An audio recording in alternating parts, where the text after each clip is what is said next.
Hello everyone. Well, I think it's finally time for, well, something that I will not call a final reveal, but certainly a good, honest, work in progress reveal of what I've gotten done so far on my high grade Gundam Astray red frame.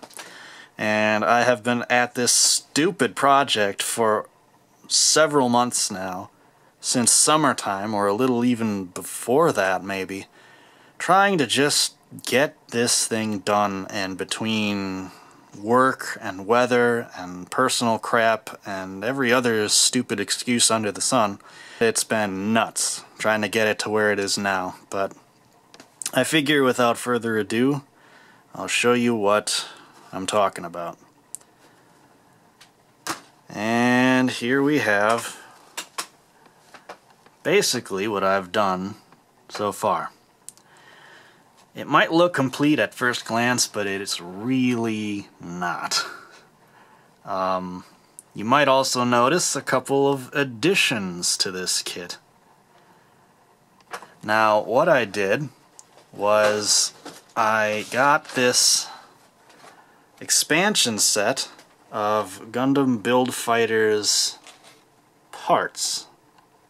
And this is of course for the Sengoku Astray, but when I saw the box, I saw that hammer first of all, and I thought, well, if I ever get a Sengoku Astray, I'm definitely giving it that and the axe. And all these other things look pretty cool, but then I saw the claws. And I saw that they look pretty nice. So what I did was I actually modified those claws so as to fit directly onto the hands themselves. I basically fashioned those claws into hand covers. I took a spare bit of sprue and fashioned the peg that inserts into the hands themselves.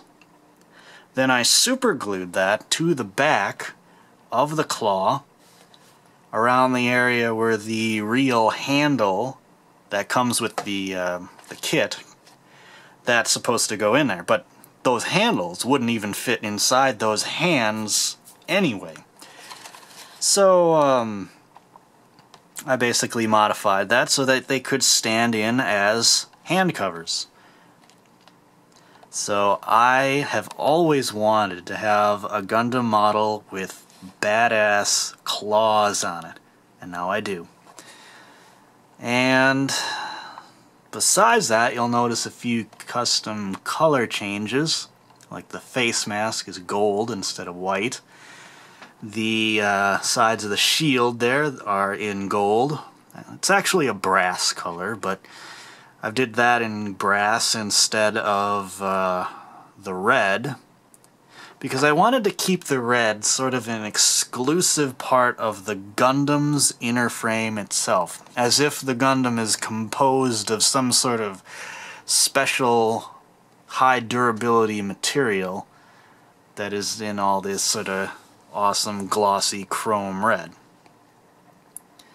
And speaking of the red, I do love how so much of this turned out.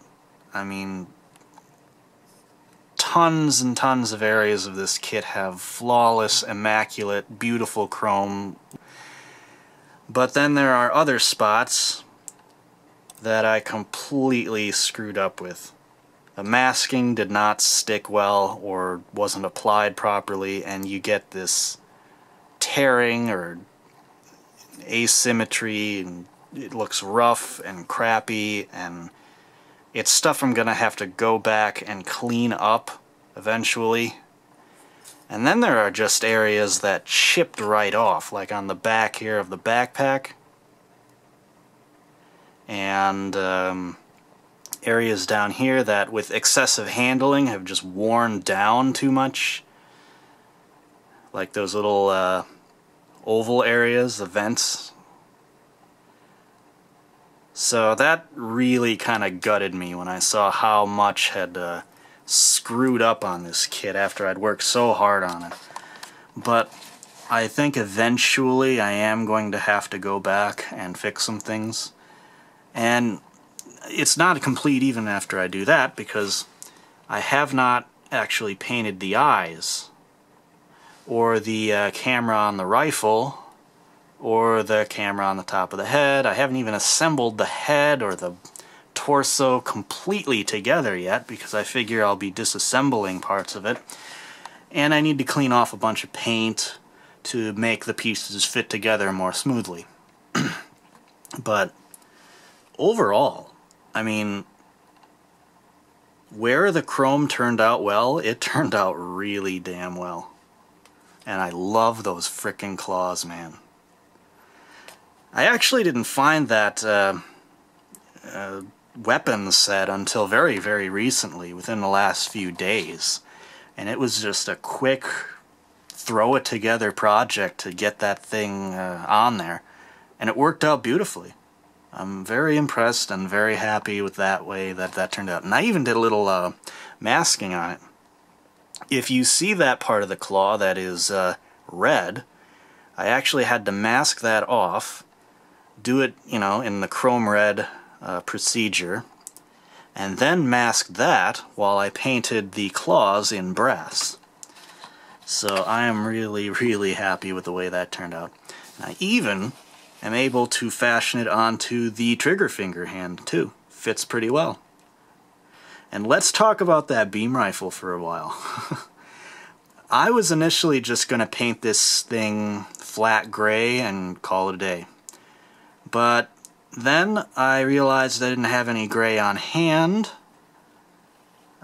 with me outside, and I was kind of in a rush, and I thought, you know what?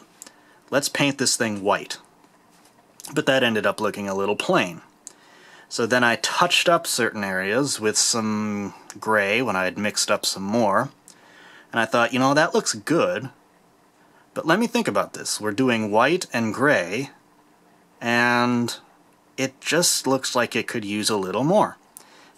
All the weapons and accessories have the common theme of white, gray, and brass.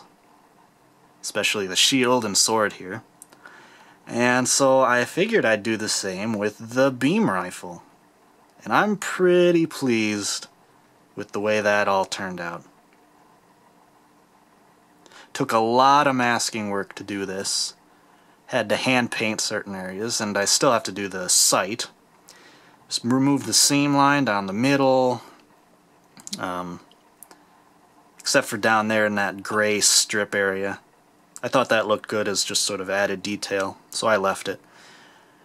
But yeah, I am happy with that beam rifle. But I'm, again, really kind of gutted that so many spots of the chrome turned out so bad. It's mostly the legs. And spots where it didn't get masked properly here, where I'm going to have to go back with some white. I mean, it's just like this project has been one step forward, two steps back the whole way. But then there have been some really brilliant moments where I pulled something off that I wasn't even trying to. And case in point, the katana. If I can get this out of here. I wanted to do something really unique with this sword. And so I had gone through a ton of different procedures. And initially I thought I was just going to do it chrome red, you know, to make it like a very red metallic theme. What I ended up doing was mixing red and metallic gold together. And I sprayed that over the silver base that was there already. Then I gloss coated that, and then I gave it the very lightest touch of Alclad chrome. And I don't know if I'm really going to be able to show this off because the lighting isn't too good, but you can kind of see the reflective nature of it. So basically this ended up turning into like a copper color, high gloss copper. And then of course I gloss topped that as well with the aqua gloss color. And I have to say that looks pretty darn cool. Pretty happy with it. Like in some lights, some angles, you kind of see past the gold sheen, and it looks kind of like a ruddy red color or something. And other times you see it as a more of a warm gold, copper type color. And then in certain lights you get that very high chrome shine. Like there. So this was definitely unique, which is exactly what I wanted. And I did the handle in different colors. I did the white grip with the black panel lining. Did the scabbard in all gray, and then with the gold trim on that.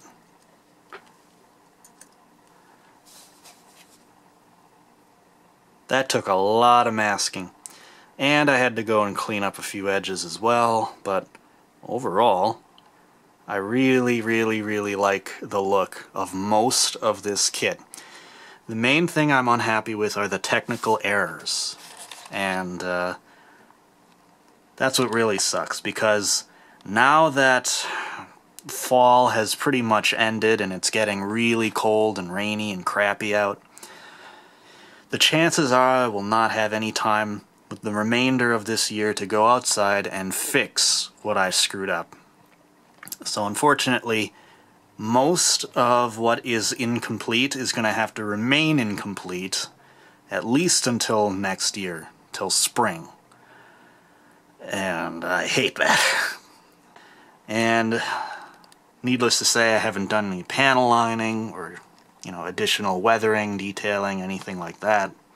Not sure how much or what I will do with that regard, but I will at least do the eyes, guaranteed. And probably the head camera and the beam rifle scope and all that crap. But yeah, there in a nutshell is what I did for my high-grade red frame. And it took a lot of work, a long time, and all things considered, I don't think it was worth as much effort as I've put into it, but I am at least glad to see that some parts of it are turning out really well. Like those arms, for example, are some of the best chrome work I've done on any kit. And I really love how it looks. You can't really see the true effect on camera here. I mean, you'd have to see it in person, but suffice it to say, there are parts of this kit that blow me away, that I really love. But I just hate that there's so many parts I'm going to have to redo. So anyway, there you have it. My high-grade red frame. And I hope this at least holds you over until I can finish it properly. So, thank you for watching.